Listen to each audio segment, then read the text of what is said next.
Hello, Radhe Radhe. कैसे हैं भाई सब लोग। तो आज स्वागत है आपका हमारे यूट्यूब चैनल प्रिपरेशन बाय आलोक में। तो आज हम पढ़ेंगे रिमाइंडर थ्योरम, शेषफल प्रमेय। तो शेषफल किसको कहते हैं, रिमाइंडर थ्योरम क्या होता है, उसके बारे में जानेंगे, बहुत अच्छी तरीके से समझेंगे, देखेंगे। तो पहले तो समझेंगे शेषफल क्या होता है, रिमाइंडर पढ़ेंगे क्या हम लोग। शेषफल प्रमेय, शेषफल प्रमेय, इंग्लिश में इसको बोलते हैं रिमाइंडर थ्योरम। रिमाइंडर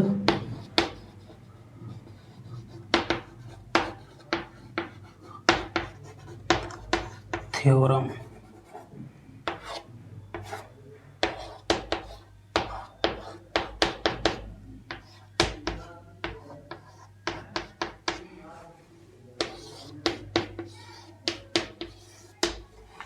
ठीक है, तो हम क्या पढ़ेंगे, शेषफल प्रमेय। तो प्रमेय पहले तो हम समझेंगे शेषफल होता क्या है, इसके बारे में जानेंगे। तो पहले लिखेंगे, हेडिंग डालेंगे शेषफल। मैं लिख रहा हूँ तो आप भी लिखते जाइए, बहुत अच्छी चीज़ इसी तरीके से लिखेंगे। शेषफल क्या किसे कहते हैं, रिमाइंडर। शेषफल यानी कि रिमाइंडर।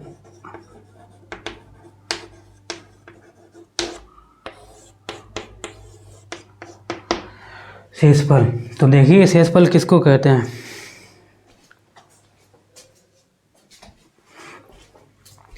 वह छोटी से छोटी संख्या, वह छोटी से छोटी संख्या, वह छोटी से छोटी संख्या जिसे भाज्य से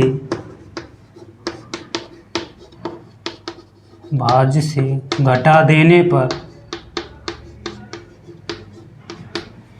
भाजक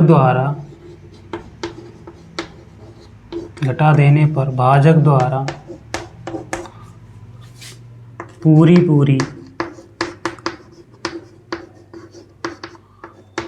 विभाजित हो, उसे शेषफल कहते।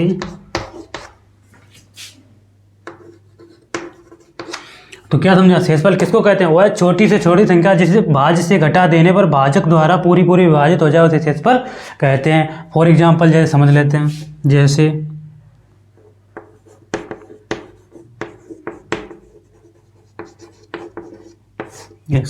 हमने 15 ले लिया,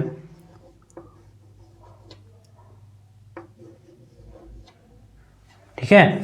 15 को हम जैसे ले लिया, 15 को हम 4 से डिवाइड कर रहे हैं, ठीक है।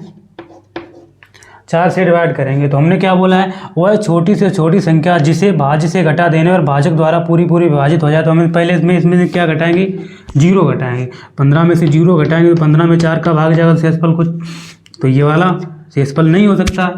और इसी तरीके से 15 में जैसे 1 घटाएंगे, 4 का भाग देंगे, कितना हो जाएगा, तो ये भी नहीं हो सकता। जैसे 15 में हम जैसे 2 घटाएंगे और 4 का भाग देंगे तो क्या हो जाएगा, तो ये भी नहीं हो सकता। 15 में से जब हम 3 घटाएंगे, 4 का भाग है, तो ये पूरा कट, कितना बचेगा, 12। तो 4 से ये रिमाइंडर इसका कितना हो जाएगा, 3 हो जाएगा। तो शेषफल के बारे में क्या समझा, वह छोटी से छोटी संख्या जिसे भाज्य से घटा देने पर भाजक द्वारा पूरी विभाजित हो जाए, उसे शेषफल कहते हैं। फॉर एग्जाम्पल देखिए, जैसे हमने बोला 15 में हम 4 का भाग दे रहे हैं, ठीक है, 4 का भाग दे रहे, तो 4 3 कितना हो जाएगा, 12 हो जाएगा। और कैरी कितना, मतलब शेषफल रिमाइंडर कितना हो जाएगा, तो ये क्या हो जाएगा, ये शेषफल हो जाएगा। इसको क्या बोलते हैं, ये शेषफल हो जाएगा, बचेगा वो शेषफल हो गया। ये आपका भागफल हो गया और ये आपका क्या हो जाएगा,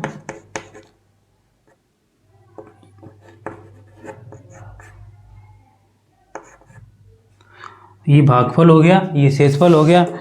ये क्या हो जाएगा, ये और जिसमें भाग देते हैं वो तो हो जाएगा भाज्य, और ये जिससे भाग देते हैं वो भाज्य। तो इसका मतलब क्या, ये हो जाएगा भाज्य हो जाएगा, ये आपका क्या हो जाएगा, भाजक हो जाएगा। इसी को क्या बोलते हैं, इसी को हम बोलते हैं रिमाइंडर थ्योरम। लिख लीजिए इसको। इसी को क्या बोलते हैं, रिमाइंडर थ्योरम, यानी कि यहाँ पर लिख लीजिए जो हम लिख के दे रहे हैं, भाज्य बराबर भाजक गुणे भागफल प्लस शेषफल। यही आपकी क्या हो जाएगी, यही आपका होता है शेषफल प्रमेय। लिख लीजिए इसको। तो हमने शेषफल के बारे में जाना है, वह छोटी से छोटी संख्या जिसे भाज्य से घटा देने पर भाजक द्वारा पूरी विभाजित हो जाए उसे शेषफल कहते हैं। एग्जाम्पल जैसे 15 में से हमने 0 घटाया तो हमने 4 का भाग दिया, तो नहीं, ये शेषफल तो नहीं हो सकता। इसके बाद हमने 1 घटाया तो हमने 4 का, तब भी नहीं होगा। इसमें 2 घटाया तब भी नहीं होगा। 4 में से 3 जब घटाया तो पूरा डिवाइड हो गया, तो रिमाइंडर इसका क्या आ जाएगा, 3 हो जाएगा। तो यही हमने परिभाषा में लिखा है, वह छोटी से छोटी संख्या जिसे भाज्य से घटा देने पर भाजक द्वारा पूरी विभाजित हो जाए उसे शेषफल कहते हैं। एग्जाम्पल के लिख लिए, 15 का ये दिएगा तो ये भाज्य हो जाएगा, ये भाजक हो जाएगा, ये शेषफल हो जाएगा, ये क्या हो जाएगा, भागफल हो जाएगा। तो भाज्य बराबर क्या होता है, भाजक गुणे भागफल प्लस शेषफल। लिख लीजिए इसको।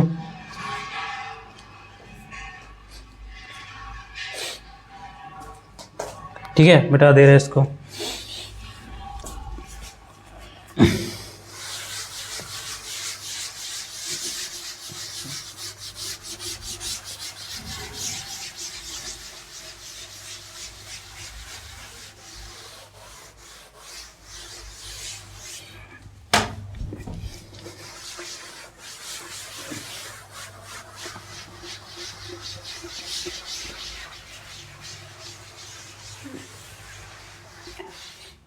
वह छोटी सी तो शेषफल के लिए, अब देखिए इसमें शेषफल के मतलब मान कितने कितने हो सकते हैं। देखिए इधर शेष, तो देखिए अब देखेंगे शेषफलों के संभावित मान क्या क्या हो सकते हैं, वो देखेंगे। शेषफलों के संभावित मान, शेषफलों की संभावित मान, शेषफलों के संभावित मान कितने कितने हो सकते हैं और क्या क्या हो सकते हैं। ठीक है, तो शेषफलों के संभावित मान देख लें। तो 15 में हम 5 का डिवाइड करेंगे तो कितना हो जाएगा, रिमाइंडर क्या आएगा, 0 आ जाएगा। इसी तरीके 16 में 5 का डिवाइड करेंगे तो कितना हो जाएगा, 0 आ जाएगा। इसी तरीके 17 में अगर डिवाइड 5 का करेंगे तो रिमाइंडर कितना हो जाएगा, सॉरी यहाँ पर रिमाइंडर कितना हो जाएगा, 1 हो जाएगा। यहाँ पर रिमाइंडर 2 हो जाएगा। इसी तरीके से 18 में हम 5 का डिवाइड करेंगे तो कितना हो जाएगा, रिमाइंडर कितना हो जाएगा, 3 हो जाएगा। इसी तरीके से 19 में हम 5 का डिवाइड करेंगे तो रिमाइंडर 0 हो जाएगा।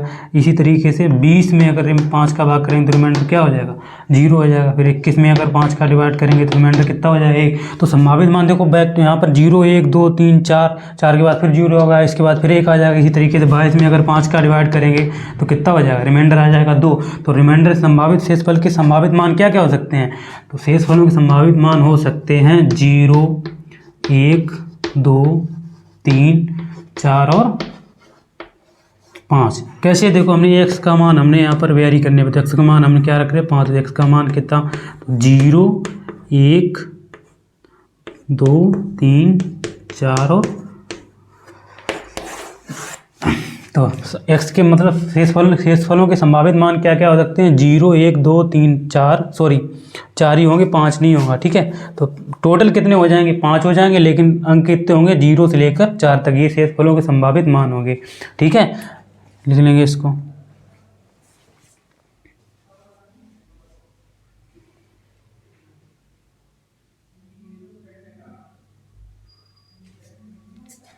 ठीक है, लिख लिया, मिटा दूं इसको।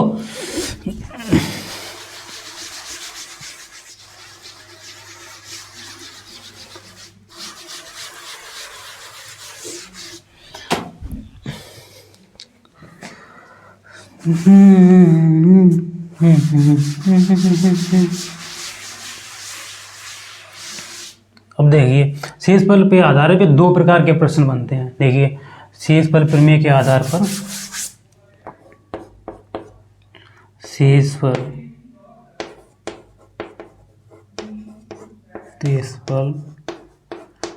प्रमेय के आधार पर, लिखते जाइएगा सब लोग। शेषफल प्रमेय के आधार पर प्रश्न दो प्रकार के बनते हैं, प्रकार की बनते हैं। पहला पॉइंट है, बहुत अच्छी से पॉइंट लिख लेना, यानी शेषफल प्रमेय के आधार पर दो प्रकार के प्रश्न बनते हैं। तो पहला प्रश्न क्या है, यानी दूसरा भाजक, तो क्या हो जाएगा, लिखेंगे दूसरा भाजक पहले भाजक का फैक्टर होना चाहिए। दूसरा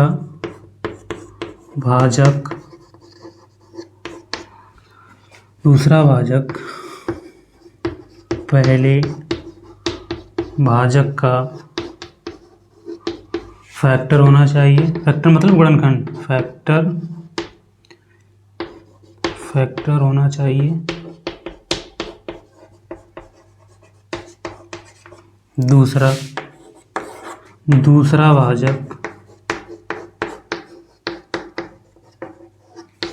दूसरा भाजक पहले भाजक का फैक्टर ना हो,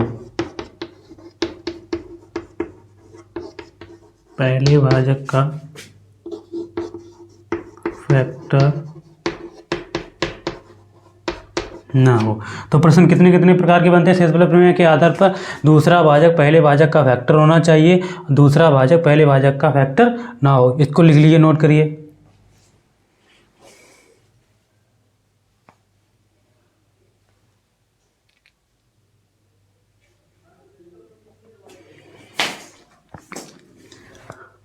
अब फॉर एग्जाम्पल के लिए देखिए, फॉर एग्जाम्पल जैसे कोई संख्या x, एग्जाम्पल के लिए जैसे कोई संख्या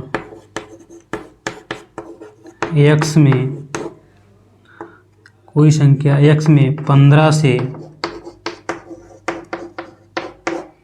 भाग देने पर शेषफल, कोई संख्या x में 15 से भाग देने पर शेषफल 8 आता है। क्या है, कोई संख्या x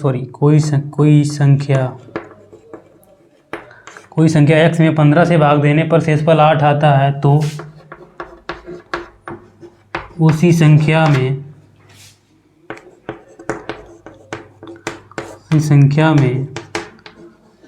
5 से भाग देने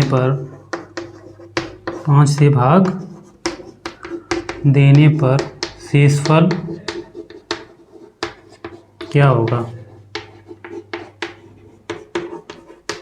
फॉर एग्जाम्पल के लिए तो हमने क्या बोला, तो पहला दो प्रकार के प्रश्न बनते हैं, कौन कौन से, दूसरा भाजक पहले भाजक का फैक्टर होना चाहिए या फिर दूसरा भाजक पहले भाजक का फैक्टर ना हो। तो ये इसी दूसरे पहले के नियम के आधार पर, जैसे कोई एग्जाम्पल ले रहे, कोई संख्या x में 15 से भाग देने पर शेषफल 8 आता है, तो उसी संख्या में 5 से भाग देने पर शेषफल क्या आएगा, ये वाला है। तो देखो इधर, जैसे कोई संख्या x दी, हमें नहीं मालूम, तो इसके 15 से भाग देने पर 8 आता है, तो उसी संख्या में 5 से भाग देने पर शेषफल क्या होगा।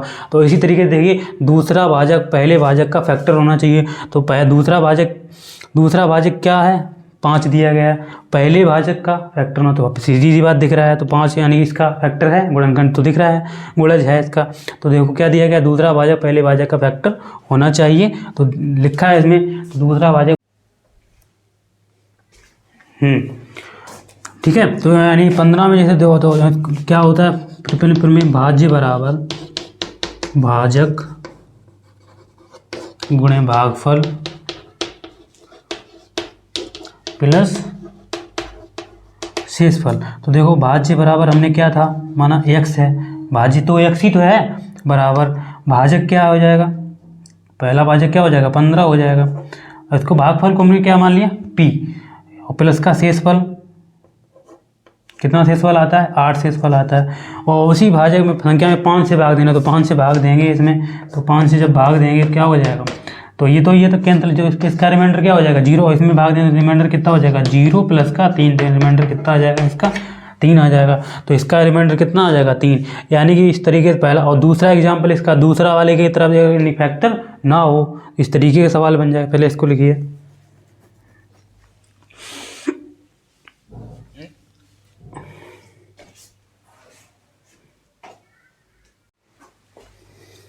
ठीक है, मिटा दे रहे हैं इसको, ठीक है।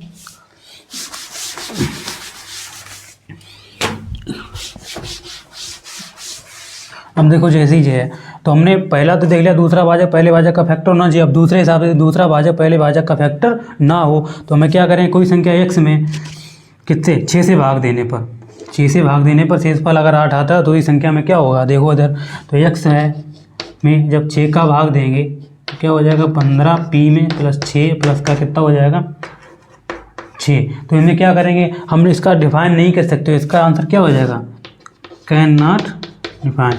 तो इस तरीके से यानी कि अगर ना तो दूसरा फैक्टर इसका फैक्टर दिया गया, नहीं क्या दिया गया, दूसरा भाजक पहले भाजक का फैक्टर ना हो तो सीधी बात दूसरा भाजक पहले फैक्टर का नहीं है। तो x में जब 6 का डिवाइड करें तो रिमाइंडर हमें नहीं मालूम, तो हाँ वैल्यू पता कर सकते हैं कितनी कितनी आ सकती हैं, 0 1 2 3 4 ये वैल्यू हम पुटअप कर दें मतलब आ सकती हैं। तो यानी कि इसका आंसर क्या हो जाएगा कैन नॉट, हम यानी कि परिभाषित नहीं कर सकते। लिख लेंगे इसको, मिटा देंगे। अब 2 पॉइंट और लिख लेंगे बहुत अच्छी तरीके इसके बाद।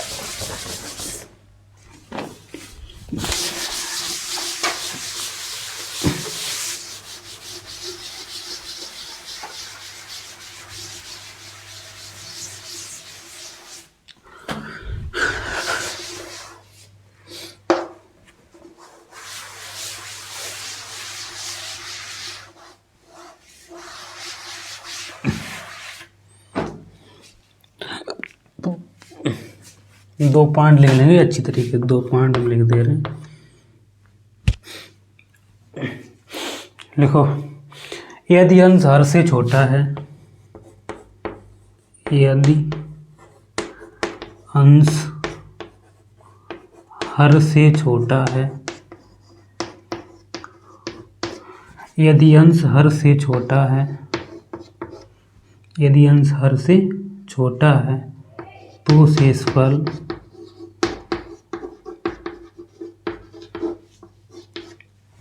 यदि अंश हर से छोटा है तो शेषफल अंश के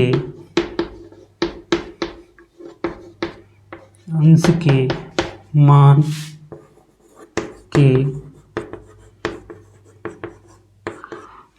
के बराबर, अंश के मान के बराबर होगा। या फिर ये लिखा हो सकता है यदि भाज्य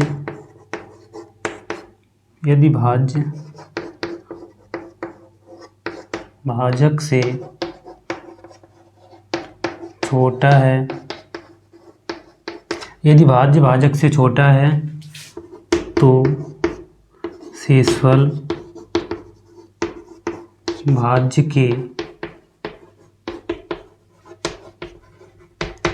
मान के बराबर